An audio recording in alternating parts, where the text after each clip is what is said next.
হয়নি, পুজোর আগে বোনাসও মেলেনি। পুরসভার গেট আটকে বিক্ষোভ পুরকর্মীদের। হুগলি চুঁচুড়া পুরসভার অস্থায়ী কর্মীদের গত মাসের বেতন হয়নি। উৎসবকালীন ভাতা যেটা দেওয়া হয় তাও মেলেনি। সকাল থেকেই পুরসভার গেট বন্ধ করে বিক্ষোভে বসে কর্মীরা।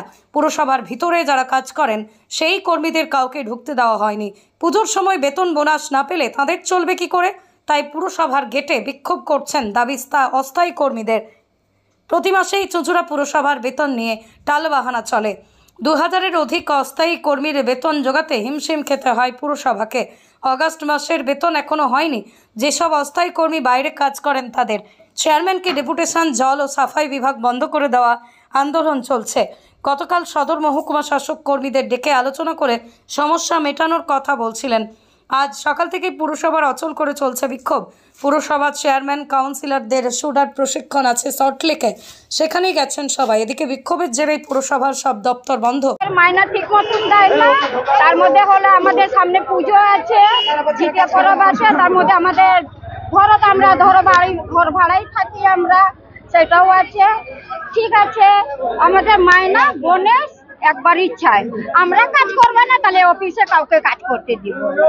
আমাদের যে দোকানে আমরা খাওয়া খাই সেই দোকানে বলে দিয়েছে আমাদের আমরা 3 দিন ধরে এখানে পড়ে আছি, সকালবেলা দিয়ে 6টায় দিয়ে পড়ে আছি, ঘর বাড়ি ছেড়ে এখানেই বসে আছি। আমরা এটা চাইছি আমাদের সব বন্ধ করে রাখবো। আমাদের যতক্ষণ দাবি মানবে না ততক্ষণ আমরা দিব না।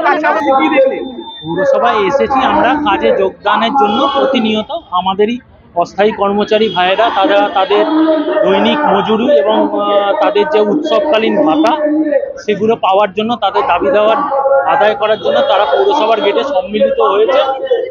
হ্যাঁ, তো তারা তাদের মতো তারা করছেন। তাদেরকে আমি গিয়ে ব্যক্তিগতভাবে রিকোয়েস্ট করেছিলাম যে ভাই আমাদেরকে ঢুকতে দেওয়া হোক। তো ওনারা বলেছেন ওনাদের যারা আছে তাদের সাথে ওনারা আলোচনা করছেন, করে ওনারা জানালে তারপরে আমরা আশা করি কাজে যোগদান করতে পারবো। এখনো পর্যন্ত ঢুকতে পারেননি? না, এখনো এমনি সবাই আছে, এরকম ঢুকতে দেয়নি এই বলা যাবে না। আমরা এসছি, গেট খোলা থাকলে, পৌরসভার গেট খোলা থাকলে আমরা চলে গিয়ে কাজে যোগদান করব। আমরা আগস্ট মাস থেকে মাইনা পাচ্ছি না। আমাদের পুজোর বোনাসের কথাও বলা হয়েছে, সেটাও উনি মানতে রাজি না। আমরা ওনার কাছে শুক্রবার দিন বসেছিলাম, উনি কোনো আমাদের সোয়ারা কিছু করেনি, কোনো কথাও শুনছে না। আমরা শনিবার দিন এসডিও অফিসে গিয়ে চিঠি দিয়েছি, থানায় চিঠি দিয়েছি। কালকে বসা হয়েছিল, আমাদের কয়েকজনকে ডেকেছিল, এসডিওর সঙ্গে বসা হয়েছিল, ওখানেও আমরা কোনো সুরাহা পাইনি। তার জন্য আমরা আজকে বাধ্য হয়েছি এইখানে রাস্তায় বসতে। আমাদের পৌরসভা গেটের মুখে আমরা কাজ বন্ধ করে বসতে বাধ্য হয়েছি। না, আমরা কাউকে ঢুকতে দেবো না। আমরা বাচ্চাদের জামা কাপড় কিনে দিতে পারবো না, সারা বছর কাজ করে পুজোয় আমাদের কি, আমরা তো এই আশায় থাকি, সারা বছর কাজ করি পুজোয় বাচ্চাদের জামা কাপড় কিনে দেওয়ার জন্য। সেইটাই যদি না পারি তাহলে আমরা কি করব? আমরা বাধ্য হয়ে রাস্তায় বসতে বাধ্য হয়েছি।